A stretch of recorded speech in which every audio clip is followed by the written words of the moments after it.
Saludo con gusto a la investigadora del área de desplazamiento interno en la Comisión Mexicana de la Defensa y Promoción de los Derechos Humanos, Ligia de Aquino Barbosa Magallanes.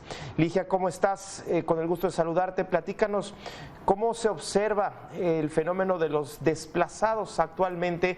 A mí me llama la atención que en este tema de pronto vemos que parece como si quisieran confundir a los desplazados con la violencia, de pronto con los desplazados que se van buscando mejores condiciones económicas, pero pues son cosas completamente distintas. Con el gusto de saludarte, buen día, buenas tardes, bienvenida.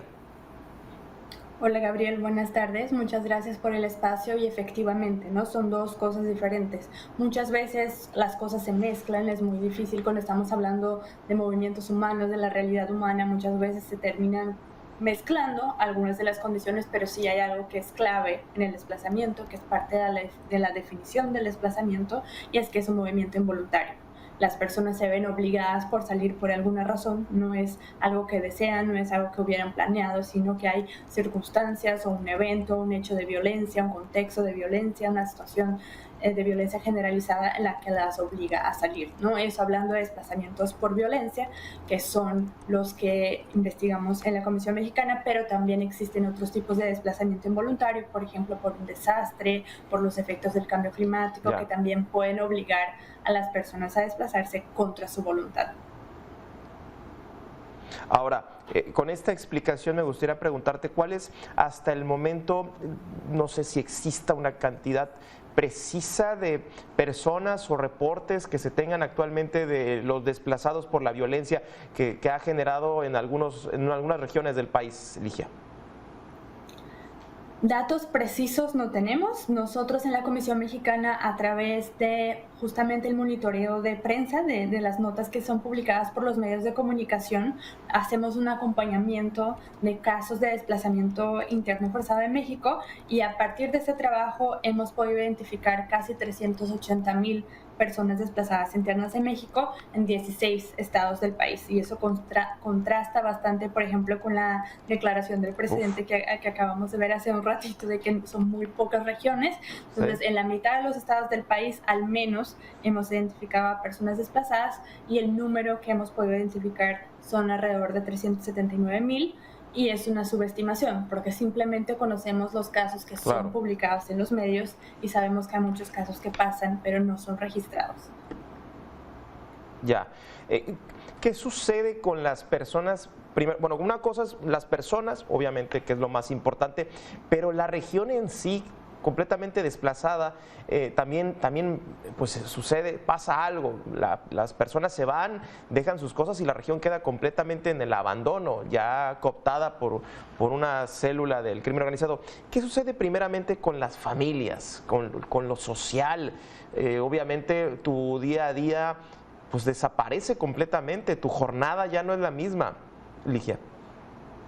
Exactamente, el desplazamiento cambia la vida de las personas, y no de las que se desplazan, de las que se quedan. Muchas veces las familias tienen que separarse por el desplazamiento o durante el desplazamiento o como consecuencia del desplazamiento, porque después de desplazarse, por ejemplo, la familia no consigue medios de subsistencia, no consigue un trabajo, entonces a veces la madre o el padre tiene que ir a trabajar en otro lugar y las familias se separan. También quienes se quedan, algo que es muy común y que hemos registrado en México, es que a veces, aunque se desplace casi toda la comunidad o se desplace una gran parte de una comunidad porque llegó un grupo del crimen organizado, muchas veces se quedan personas mayores porque ya no tienen condiciones de desplazarse o ya tienen un apego muy fuerte a su territorio y ya no quieren desplazarse, pero también al quedarse solas en un pueblo casi vacío, donde ya no llegan servicios, donde ya no hay medios de subsistencia, también quedan en una situación bastante vulnerable.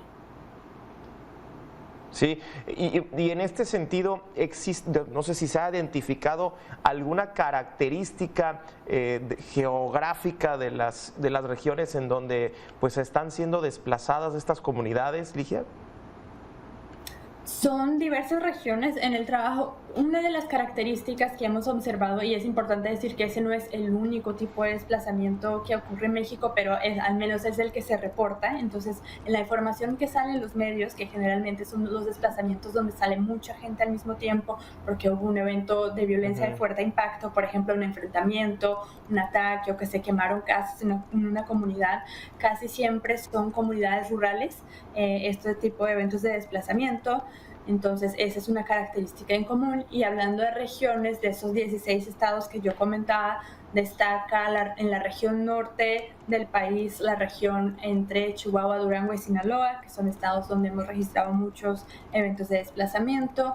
En la región centro-sur del país destacan los estados de Guerrero y Michoacán, más tradicionalmente, pero ahora más recientemente también Jalisco y Zacatecas. Y al sur del país también los estados de Chiapas y de Oaxaca, donde también hemos identificado muchos desplazamientos. Estos son los principales, no los únicos, pero los con más casos. Y bueno, y en esto ligarlo a lo que comentabas hace un momento que dijo el presidente, no sé si la percepción o la idea del gobierno es tratar de minimizar, tratar de digamos, desplazar la idea general de que esto esté pasando. Como bien comentabas, a mí me llama la atención un desplazamiento que se pueda dar de manera masiva tras un evento, que eso que deja de pronto pueblos fantasma. Pero ¿cuántas personas no han tenido que salir, dejar sus familias, como bien decías hace un momento, porque los van a matar, así literalmente, porque los van a matar y se tienen que ir a otro estado de la República y ahí dejan a su familia? En este sentido, no sé si esa es la percepción del gobierno, tratar de bajarle, tratar de que no se perciba como algo, como un verdadero problema nacional, Ligia. Me parece que tocas dos puntos muy importantes en estos casos que también existen, que son más individuales, que no es toda una comunidad, sino una familia, una persona.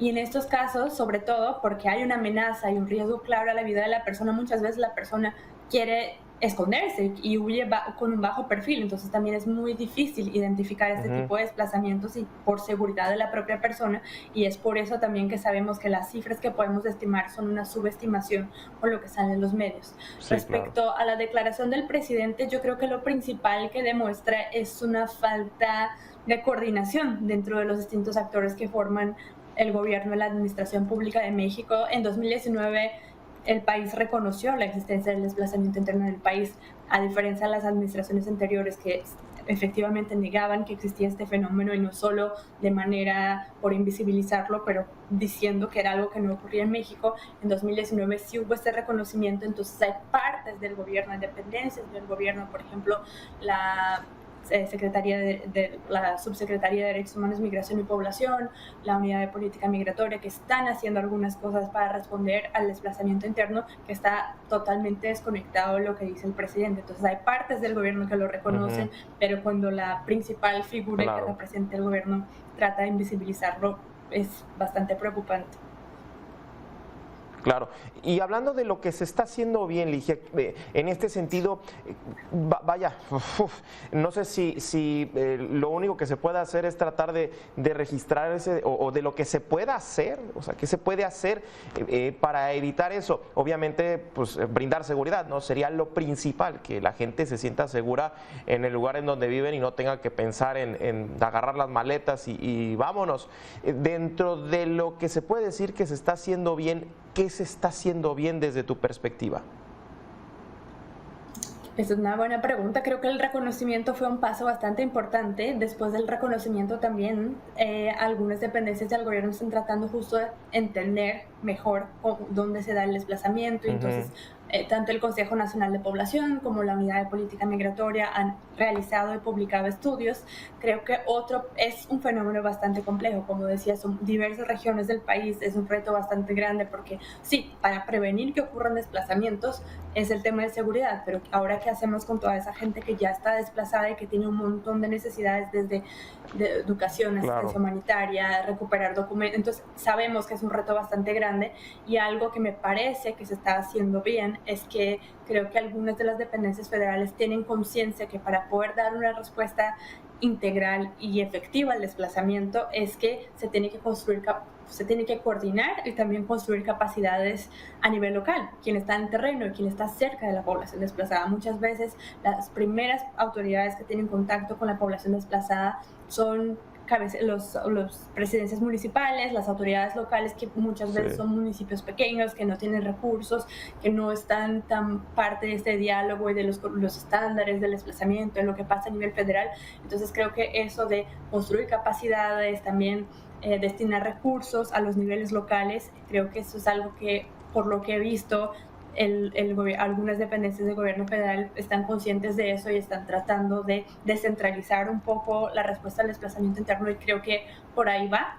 Y creo que el siguiente paso sería coordinar, porque como yo decía hace ratito, son muchas necesidades las que tiene la población desplazada, de vivienda, educación, y es importante que las diferentes dependencias que tienen atribuciones para cada una de esas necesidades se hablen y puedan hacer esfuerzos conjuntos e integrales para atender a la población desplazada, porque con atenciones puntuales va a ser muy difícil resolver el problema y la población va a depender de una ayuda por mucho tiempo. Ya.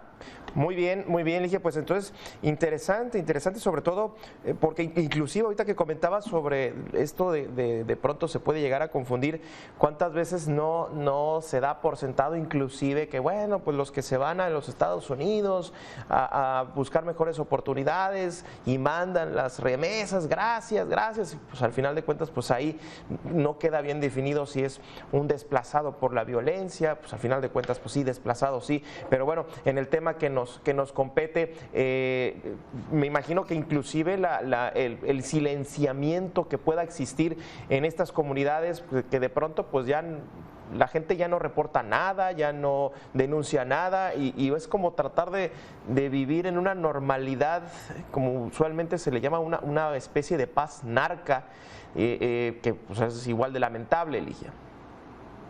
Claro, y ese es otro tema bastante clave. Nosotros, por ejemplo, la información que tenemos del desplazamiento es a partir de notas de prensa y del trabajo periodístico, pero muchas veces sabemos que también el propio trabajo periodístico y de estar hablando, sobre todo a nivel local, de situaciones de violencia y de esos eventos de desplazamiento, pone en riesgo a esas personas que están haciendo estos reportajes, que están publicando esta información. Incluso las personas periodistas están como un grupo de riesgo de desplazamiento, ¿no? Tenemos, por ejemplo, el mecanismo de protección de personas defensoras de derechos humanos y periodistas que por su trabajo han sufrido amenazas y están en una situación de riesgo, y varios de ellos han tenido que desplazarse.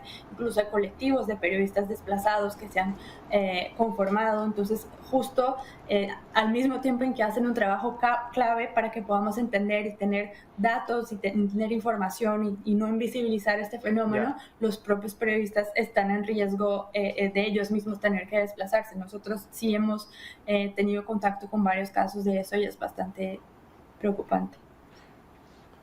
Ligia, muchísimas gracias, Ligia de Aquino Barbosa, por esta charla, investigadora del área de desplazamiento interno en la Comisión Mexicana en Defensa y Promoción de los Derechos Humanos. Muchísimas gracias. Gracias a ustedes, buenas tardes.